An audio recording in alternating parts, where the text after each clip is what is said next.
got to be a Brewers hat. We're all Brewers because Hater's on, Brewers. man. That's my guy. Brewers, man. Stricken outdoors now, baby. What it do, fellas? How you guys doing? Dude, great. Can you explain what's that? Start with that. Stricken What is Outdoors is what I'm Stricken saying. Outdoors. Go ahead.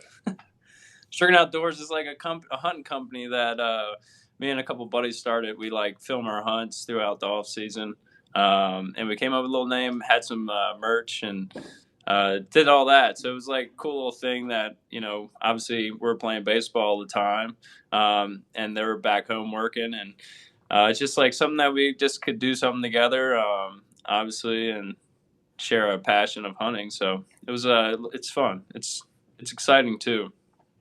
That's awesome. No, we'll plug that. I didn't know about that. And sorry, this just got in our way. Whoa, that just popped up out of nowhere. Yeah, that's your butt. I'm touching your butt right now. Yeah, you know what's crazy is that if you go lower, I'm like off the ground by like 3 feet as well. Like, just like I felt like a little kid. Just like, oh, they didn't. Thank gosh, they didn't add that part in there. I lifted him up after. I gotta get rid of this because it's so big. It's a great gift. It's a great gift from Hater. Did he give you that? He gave it. Yeah. Oh, that's awesome. You and the wifey. One day after the season, I show up. I'm gonna probably rip it here if I don't. No, you're good. Okay.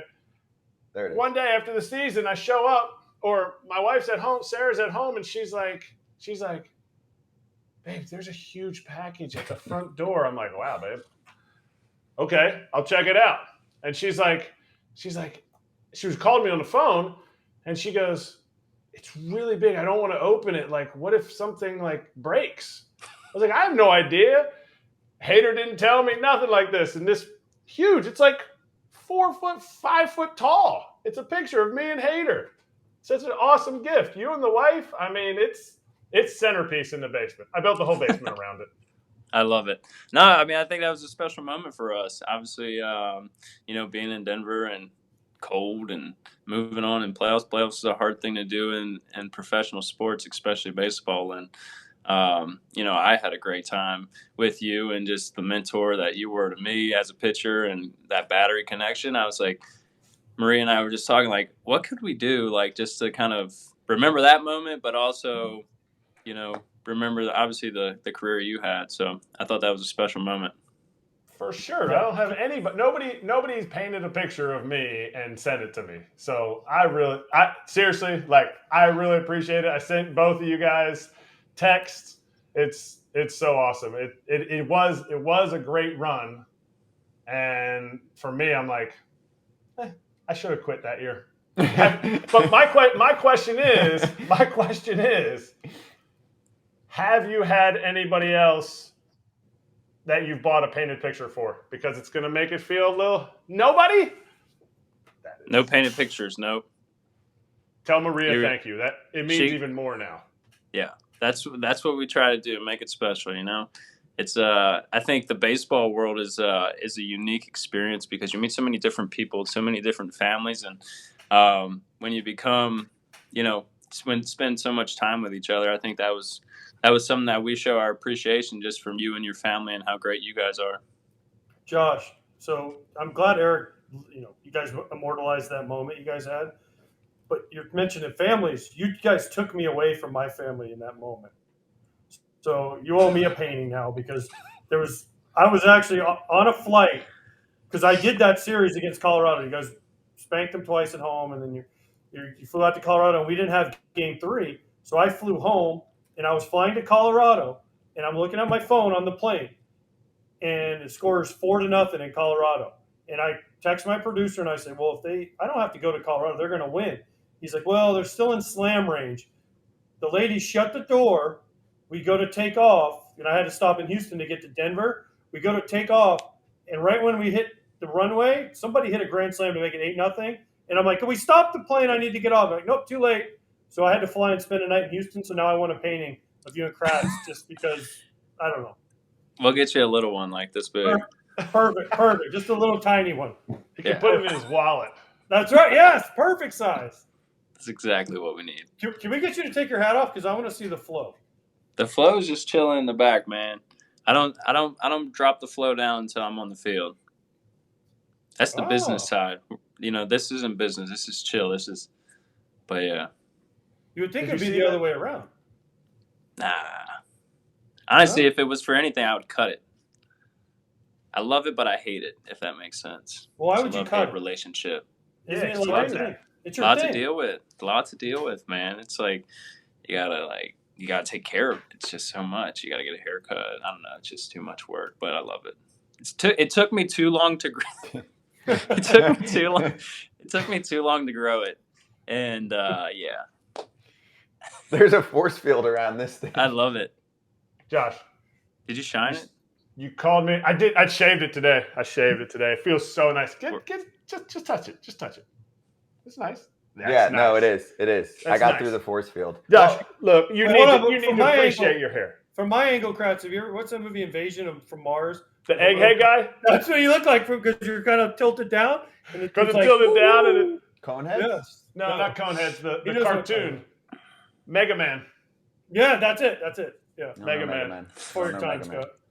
Anyway, Hater, did you see that Burnsy cut his hair? And have you reached out to him about it?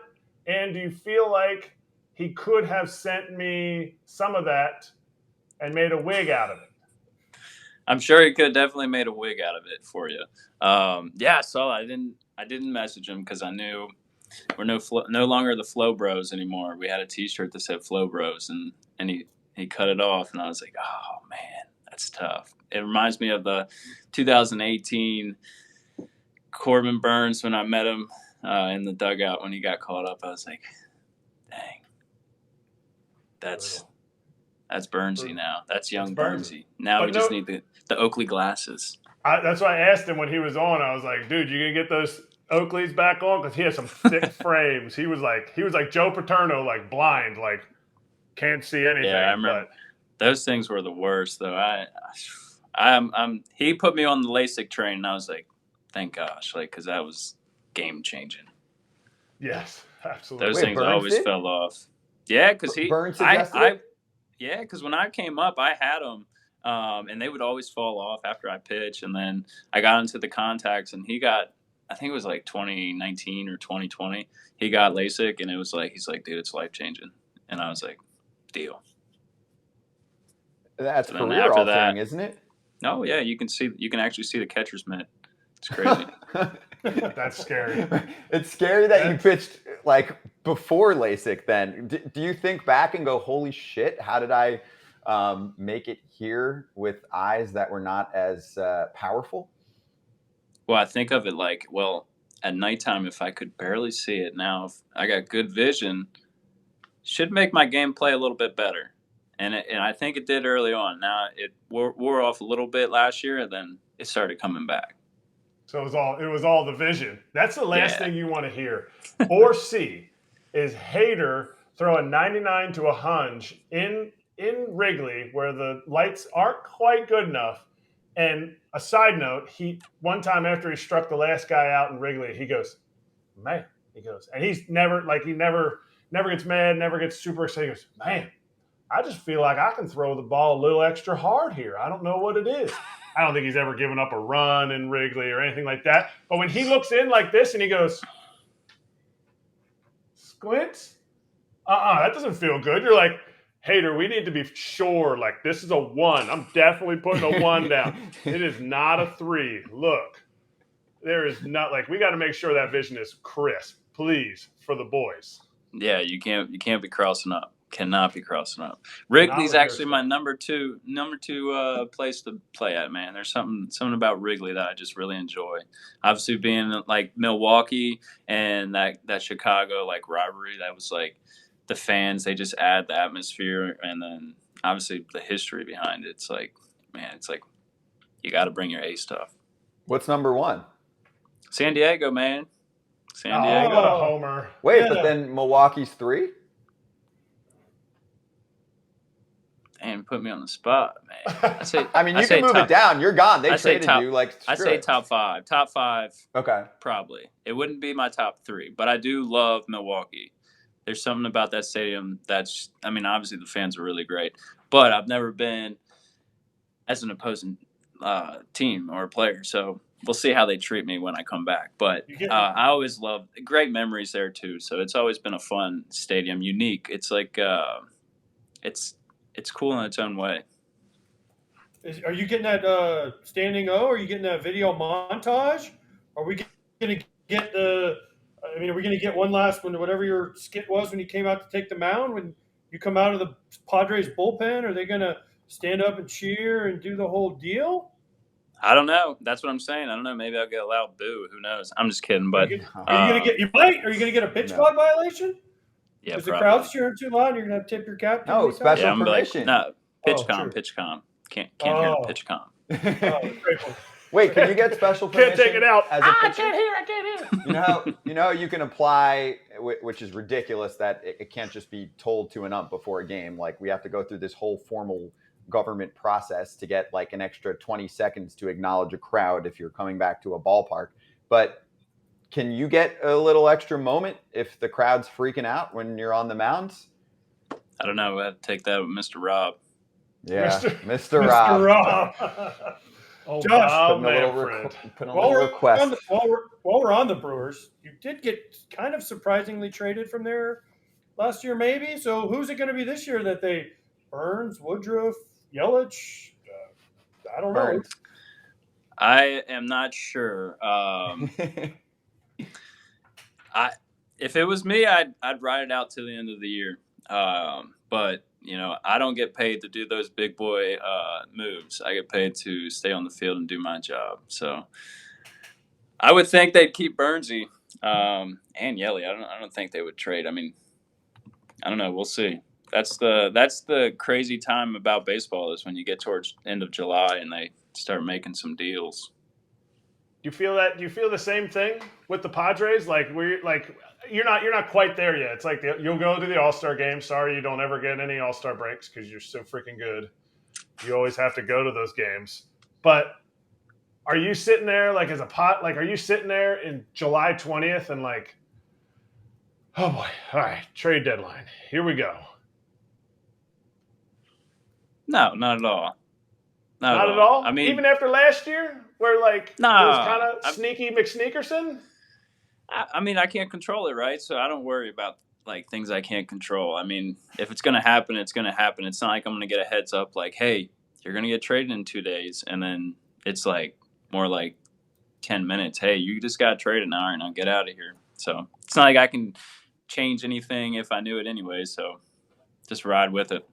So you can't change anything. How was it for you and Maria last year? Because I moved 94 times in my life before I quit baseball. So how was now you've been traded a lot, but now you guys are family style. Maria is like, I don't know. I asked you guys one time if you guys ever argue because you're both so freaking nice, but now you got a kid.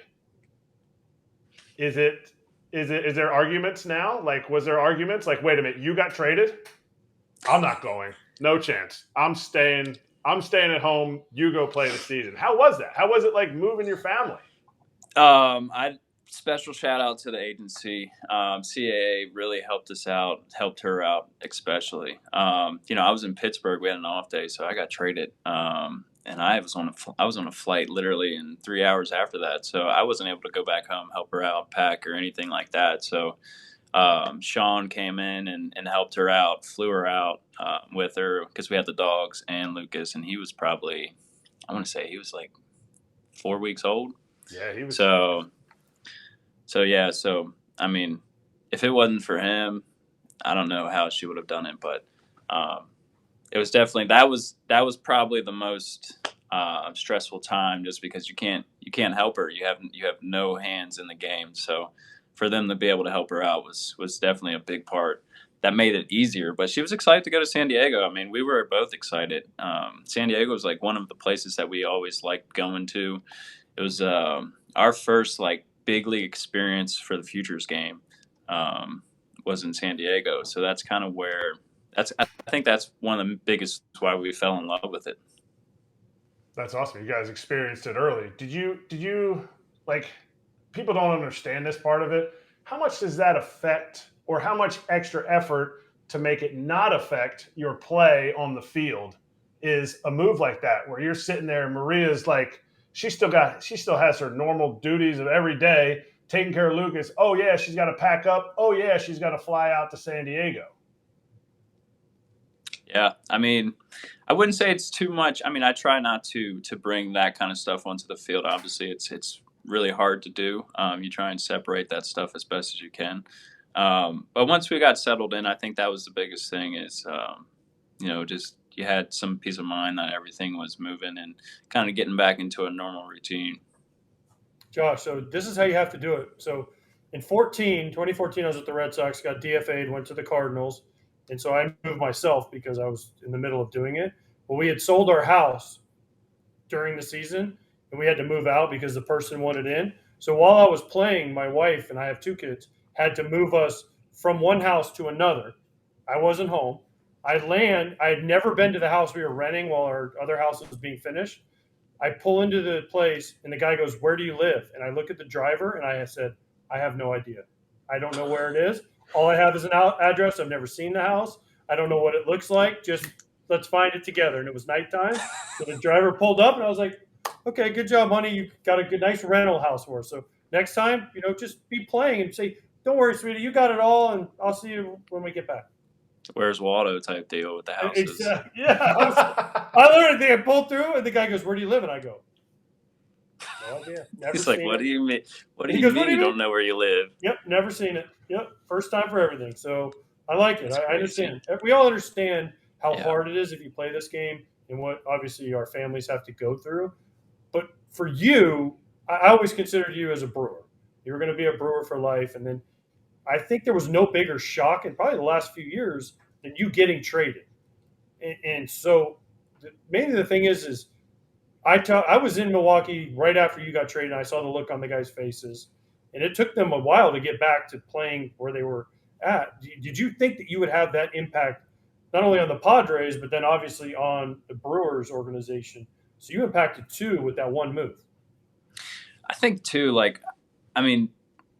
we hang out so much, baseball players, just like we're together every single day. And I think that's one of the things that you want is like a family. You want to feel like a family, right? And it just means that's the special relationship that we had in a clubhouse, and that's what you want. That's how you do great things on a field. Is it starts in the clubhouse. It starts with that camaraderie where you guys can trust each other. You guys can have fun around each other, and it just makes the game easier. And especially like we play 162 games. You guys know that it's not easy to go through a full schedule, and you gotta make it as easy as possible. And I think that's where it starts. Hey, gotta ask you because it was very recent about this. I'm sure you'll see it in the clubhouse and have a good time with it. Dan Clark, that tweet that popped up, tension in the Padres clubhouse at a breaking point. We checked with we have a few insiders, and they were like, "Yeah, I got nothing. That's bullshit." Finger pointing, strategy, disagreement, accusations of laziness, poor prep from certain high-profile players, real lack of team cohesion. Many fear the once-hyped season is doomed. So. A lot of views. I don't know the guy, so I don't want to speak, positively or negatively about the person. But the actual words that came out on the tweet, I'm sure you'll get asked about it in the clubhouse anyway. So we can start here. Your thoughts and what are the rest of the dudes, your teammates, going to say when they're asked about that? Look, I think at the end of the day, a lot of people want to speculate on things when you're not going so hot. There's always something going on. But for what I know in the clubhouse and what I've experienced, we have a great group of guys. And like we do a lot of group activities together. So I think, if you're not inside and you're just looking from the outside, you may think that. But it's totally like I can't agree with that at all at one point. So, everybody has their opinions on what they think is the real answer of why, teams start to struggle. But, that's definitely not one of them. I think the clubhouse is probably one of the closest knit groups that I've been to and been with. And, so at the end of the day, everybody's going to have their opinions. You said you guys do a lot of activities together. What are you guys doing? Are you guys playing some bocce ball? Are you guys bowling? What do you guys? What's the activity? And go ahead. You pointed out. Go. And who's paying for that, John? Because I mean, you make a lot of money, but you're still not the top. You're not the top dog, and I know you're generous. Not even close. That's what I mean. He's making some cheese, but who's paying for these team activities, these Tupperware parties you guys are going to? We'll do some dinners every now and then we'll definitely do some. We've had probably about 5 on the road, so we've been playing a lot of golf. Golf has been probably one of the biggest activities that we've been doing. Actually, we had an off day here in Pittsburgh. We went to the museum, the Roberto Clemente Museum, which was beautiful. We had wine, pizza. Wine? Yeah, Musgrove set that one up, so that was a lot of fun to get everybody out there and just see everything. I mean, this is the first time I've been there, and it was just unbelievable, all the stuff that they had there, and just learning more about Clemente. I mean, just an amazing person, a human being, and obviously what he did for the game of baseball is top notch. So it was really cool to experience that. So Musgroves is paying for it? He paid for that one, yeah. And then, we got the head honchos. I mean, everybody takes care of everybody. Darvish hooks it up, too, for dinners. We went to a place in Chicago. It was unbelievable as well. So, yeah, everybody takes care of each other. I think that's one of the coolest things about this team. It's not like one guy is paying for every meal or every golf event. Well, when we played together with the Brewers, there's only a couple dudes that were making some cheese. So we were always looking at Ryan Braun's short arms. Like he was like trying to get into the wallet, trying to get in, can't get in there. But we gotta, you need the boys paying. Yeah. Yeah, you definitely do. It's nice. It's nice when you can split it too. You don't have to have one guy taking all the brunt of the. Oh, he got cut off a little bit, but actually perfect timing. So, is he still there? Yeah, I'm here. You got me. You're here. Oh, yeah. But wait. Yeah, the service is not so well here. No, it was beautiful. We made it through the 15, 20, whatever it was. You got to hit a team bus. So, dude, awesome seeing you and catching up with you. And Pierzynski wants one of his pitchers to give him one of those bad boys at some point. It's not. It's a one of one. Yeah, it's a one of one. It's a one of one, hater. We'll have to send him the actual photo of it. Oh, Josh, by the way, you sent that to Kratz's house. Gordon Beckham's grandmother made one of him and I. And he has to have it over his fireplace. So Kratz has his in his basement. Beckham has mine over his fireplace at his house. So fuck on it, Kratz. Yeah, we got to step that up, Kratz. Hater, tell him who cares. And, hey, when you come to Philly, we got to go golfing. So you'll pay, not me. Deal. We got a scheduled doubleheader. So go golf. Good luck. Right after the All-Star break. Yeah, I'm not sure if we'll be able to get a golf outing in that one. No. It won't be, but I'm thinking of coming down to the game. I'm thinking of coming down to the game, say hi, bring my picture. Beautiful. Cheers, Josh. Good to see you, bud. We'll see you soon. Yeah, appreciate you guys having me on.